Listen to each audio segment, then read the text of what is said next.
Look, there really isn't a lot I could say about Mario Kart World that's going to excite you one way or another, because the bottom line is, everywhere I've gone since April 2nd, it's just a bunch of drop the price, Mario Kart World's not worth $80. And look, now we just had a dedicated Mario Kart World Direct that I absolutely adored and thought was really, really good. Maybe not the greatest Direct ever, of course. I think it's very hard to make that claim because I think about 5 minutes of the Direct out of 15 was kind of wasted. But that being said, I actually really enjoy everything happening with Mario Kart World. And that sucks about being this person that enjoys this is I can't talk about it without being chastised, without being called a shill, without saying that I'm justifying $80 for all video games.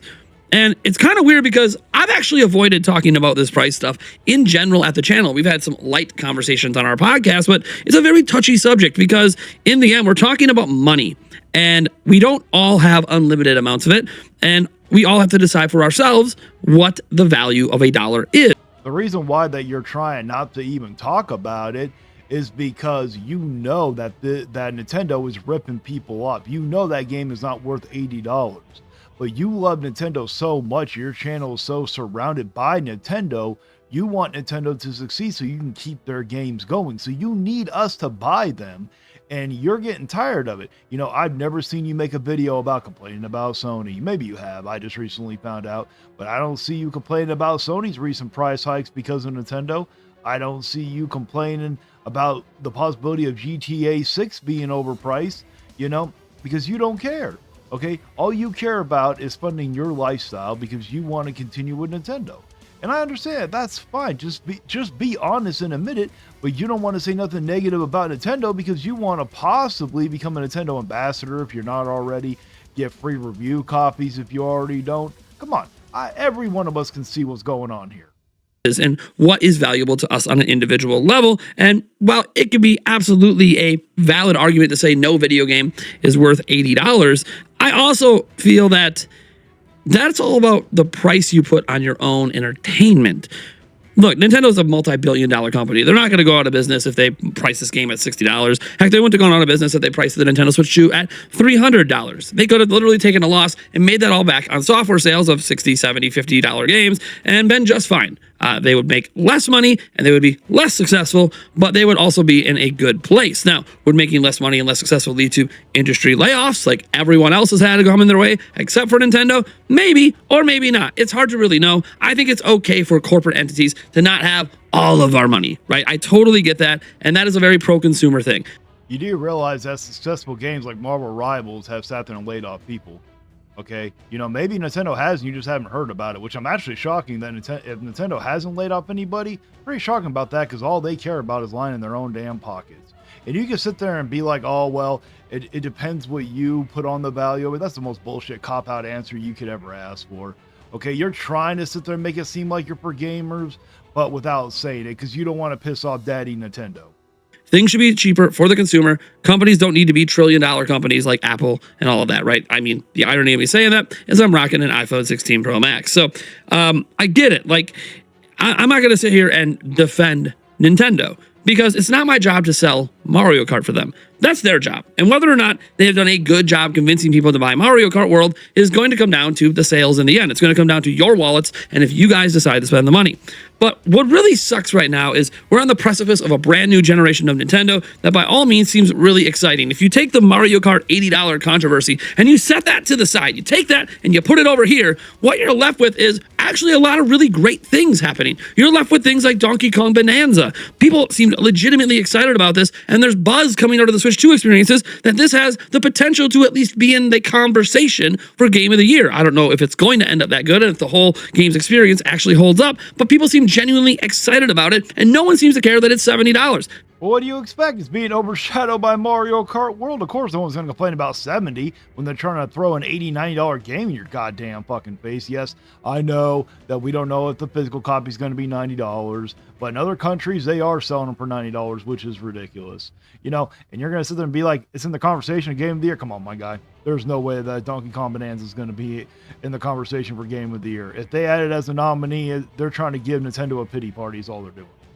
Which, you know what? Hey, I've said before, that game is too expensive. $70, that's too much for a Nintendo game. No Nintendo game should be $70. Okay, they should go back down to 50. I will be perfectly happy with 50. They can still make their money on $50. If a game developer can't make their money on $50, well, you know what? Make a better game. Everything seems to be pointing up for Nintendo, except for this big anchor around their necks that their best-selling franchise of all time has a brand new mainline game coming for the first time in 11 years on Nintendo Switch 2 at launch, and it's probably going to end up being the best-selling game on Nintendo Switch 2, but people can't get over that $80 price tag.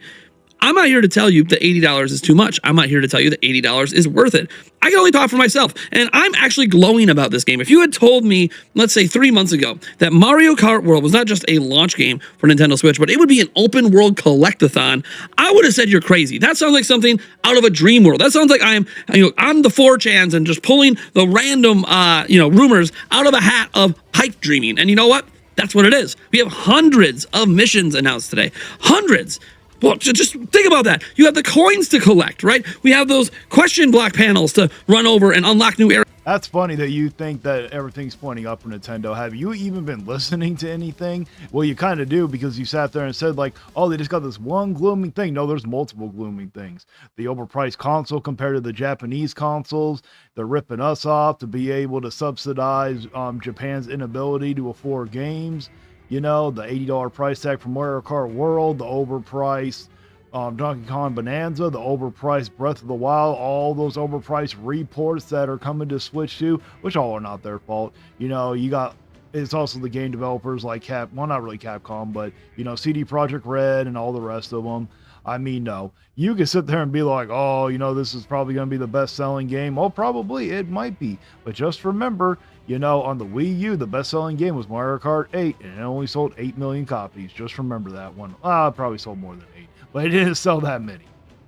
And try new things, and that's all in that open world experience. That's before we even get to the multiplayer and the community features. And basically, this is looking like the Mario Kart of my dreams. Sans the fact I wouldn't mind, I guess, if they crossed over with Nintendo IP. Maybe that happens with DLC. I know they first dabbled with it with the DLC on Wii U for Mario Kart 8, and I would like to see them maybe dabble in that again for DLC for this game, but can't even talk about that because we start talking about DLC, you're going to start talking about them charging even more money. Is that DLC going to be $20? Is it going to be $25? Will it be $40 because the base game is $80? And I know there's an argument about the $80 thing that, well, yeah, a majority of people at launch probably won't be paying $80 for Mario Kart World because there is a bundle, and it looks like the majority of units available in the US will be that bundle, which would knock the game down to $50. But obviously, it's a limited time bundle. It only runs through fall. That doesn't change the MSRP on the eShop. That doesn't change the MSRP at retail of $80. So, look, I'm not going to sit here and make that $50 argument.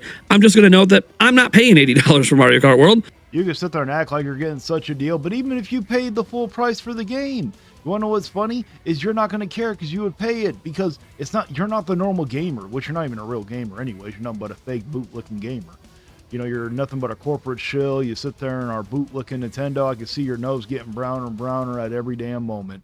But the thing you're not being honest about is the difference between you and a regular gamer is that you get to write off all this stuff on your taxes. You get to write off the business expense. So you get to recoup some of that money. So it's not like you're paying full price to begin with.